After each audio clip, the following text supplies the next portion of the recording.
Infinity castle arc में upper moon 1 कोकोशिबो वो अकेला डीमन था जिसको किल करने के लिए 4 डीमन स्लेयर्स भी कम पड़ गए। 3 हाशिरास और एक डीमन स्लेयर जिसके पास डिमोनिक पावर्स हैं। एनिमे की हिस्ट्री में ये वन ऑफ द बिगेस्ट और मोस्ट एंटिसिपेटेड फाइट है। तो वीडियो बहुत ही इंटरेस्टिंग होने वाली है।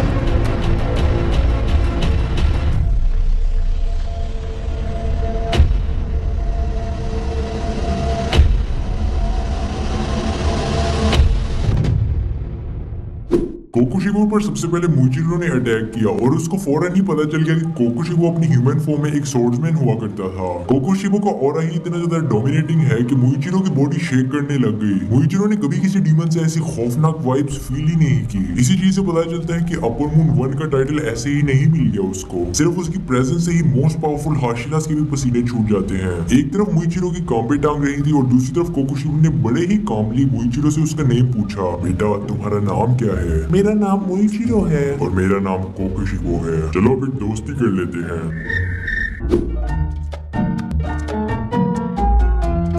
नहीं भाई, ऐसा कुछ भी नहीं हुआ। कोकोशिबो ने अपना नाम मिचिकात्सु सुगीकुनी बताया और टाइम के साथ साथ सुगीकुनी का नाम इस दुनिया से खत्म हो चुका था। लेकिन कोकोशिबो ने बहुत ही इजीली फिगर आउट कर लिया कि मुइचिरो उसका डिसेंडेंट है। ये बात मुइचिरो को काफी शॉकिंग लगी, लेकिन उसने अपनी नर्व्स को कूल डाउन करके फाइट की तैयारी शुरू कर दी। And here we go. Muichiro ने अपनी मिस ब्रीदिंग का यूज करके फर्स्ट अटैक किया, बट वो कोकोशिबो को टच भी नहीं कर पाया। कोकोशिबो स्टिल मुइचिरो की स्ट्रेंथ को देखकर काफी इंप्रेस हुआ, क्योंकि वो इजीली बता सकता था कि मुइचिरो सिर्फ 14 इयर्स का है। मुइचिरो के फेस पर मार्क भी अपीयर हो गया और कोकोशिबो ने उसको फौरन ही नोटिस कर लिया।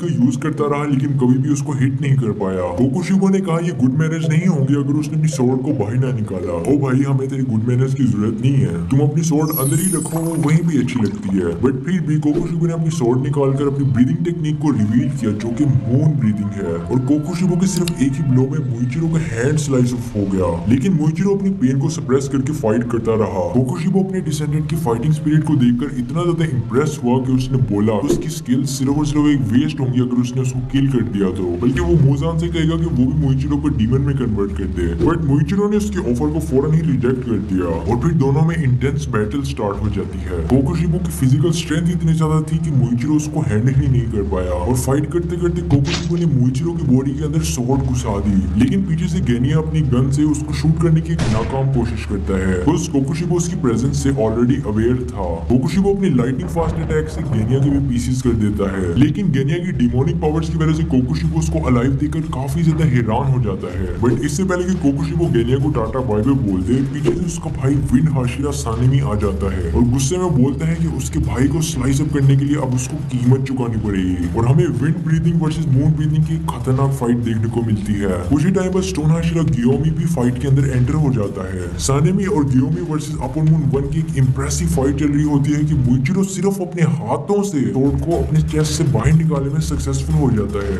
मुइचिरो को पता है कि ब्लड लॉस की वजह से अब उसकी डेथ तो हो ही जाएगी और इन फाइनल मूवमेंट्स में वो अपने आप को कुछ यूजफुल बनाना चाहता है। वो अपने वाउंड्स को टाई अप करके ब्लीडिंग को स्टॉप कर देता है और गेनिया के पीसेस को इकट्ठा करके उसकी बॉडी को वापस जोड़ देता है। गेनिया और मुइचिरो दोनों ही बहुत बुरी तरीके से इंजर्ड हो चुके हैं, लेकिन इन फाइनल मूवमेंट्स में वो अपने आप को कहीं ना कहीं यूजफुल बनाना चाहते हैं। गेनिया अपने अंदर कोकोशिबो के कुछ सेल्स एब्जॉर्ब कर लेता है और फिर वो दोनों दोबारा से फाइट को ज्वाइन कर लेते हैं। गियोमी और सानेमी कोकोशिबो को डिफीट करने के लिए डेस्परेटली फाइट कर रहे हैं और यहीं से मुइचिरो दोबारा से फाइट में एंट्री मारकर कोकोशिबो के अटैक से सानेमी को सेव कर लेता है। गियोमी और सानेमी के अटैक से कोकोशिबो काफी ज्यादा डिस्ट्रैक्ट होता है। तभी मुइचिरो अपना चांस ढूंढकर कोकोशिबो के क्लोज पहुंच जाता है और किसी तरीके से मैनेज करके उसके टॉर्सो में अपनी स्वॉर्ड घुसा देता है। इस प्रोसेस में उसकी अपनी लेग कट ऑफ हो जाती है, लेकिन उसको कोई परवाह नहीं। वो अपने मरने से पहले अपने आप को कुछ यूजफुल प्रूव करने के लिए फुली सिर्फ टैलेंटेड है, बल्कि वो इंतहाई ब्रेव और सेल्फलेस ह्यूमन है। उसने अपनी लेग, अपना हैंड, इवन अपनी लाइफ को भी आगे रख दिया। इस पूरी फाइट के अंदर उसकी परफॉर्मेंस लेजेंडरी है। मुइचिरो अपनी लाइफ की परवाह किए बगैर कोकोशिबो को डिस्ट्रैक्ट करके गेनिया को शूट करने का चांस देता है और फाइनली गेनिया कोकोशिबो को जब शूट करता है तो उसकी ब्लड डिमन आर्ट एक्टिवेट हो जाती है और ट्री लाइक ब्रांचेस कोकोशिबो की बॉडी को एक जगह पर होल्ड कर देती हैं और वो मूव नहीं कर पाता। बट अभी खुश होने की जरूरत नहीं है, क्योंकि फौरन ही कोकोशिबो अपनी बॉडी से ब्लेड्स निकालकर फ्री हो जाता है। आपका इरादा कर कर लेता है कि किसी तरीके से उसको गियोमी और सानिमी को प्रोटेक्ट करना है ताकि वो दोनों मूजान से फाइट करने के काबिल बच जाए। वो कोकुशिबो को डिफीट करने के लिए इतना ज्यादा डिटरमिन है कि उसकी नीचिरिन सोर्ड एक रेड बर्निंग ब्लेड में कन्वर्ट हो जाती है। मुइचिरो की सोर्ड का ये वर्जन कोकुशिबो को अच्छी खासी पेन देता है और वो मूव नहीं कर पाता। गेनिया जो कि बैडली इंजर्ड हो चुका है वो वन लास्ट टाइम अपनी ट्री वाली ब्लड डीमन आर्ट को एक्टिवेट करके उसको बिल्कुल हिलने जुलने से रोक देता है ताकि गियोमी और सानिमी कोकुशिबो के हेड को डिकैपिटेट कर दें।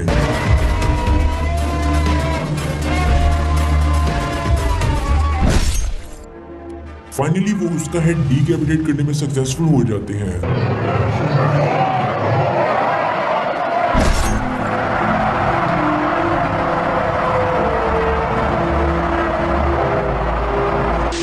और जैसे कि बच्चे को पता है कि अपर मून को किल करने के लिए सिर्फ उसके हेड को डिकैपिटेट करना काफी नहीं और कोकुशिबो अपने हेड को पलक झपकते ही रीजनरेट कर लेता है, लेकिन उसका न्यू हेड पुराने हेड जैसा बिल्कुल भी नहीं है।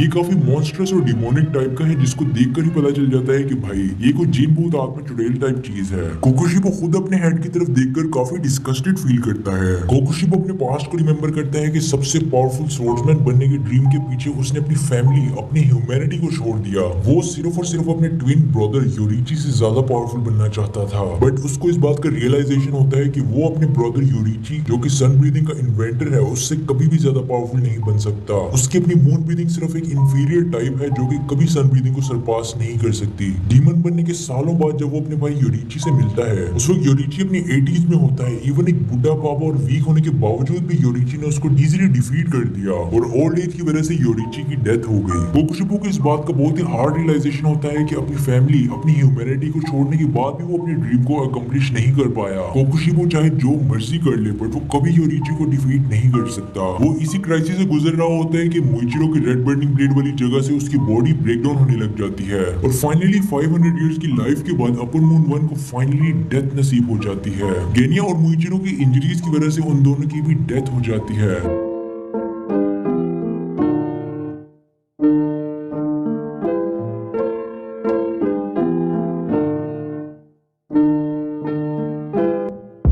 लेकिन सानिमी और गियोमी मूजान से फाइनल बैटल करने के लिए चले जाते हैं। यहाँ पर हमारे अपर मून 1 की स्टोरी का दी एंड होता है। आपको ये स्टोरी कैसी लगी मुझे कमेंट्स में जरूर बताना। अगर तुम्हें मूजान के साथ फाइनल बैटल वाली वीडियो भी चाहिए तो इस वीडियो को लाइक और चैनल को सब्सक्राइब करो।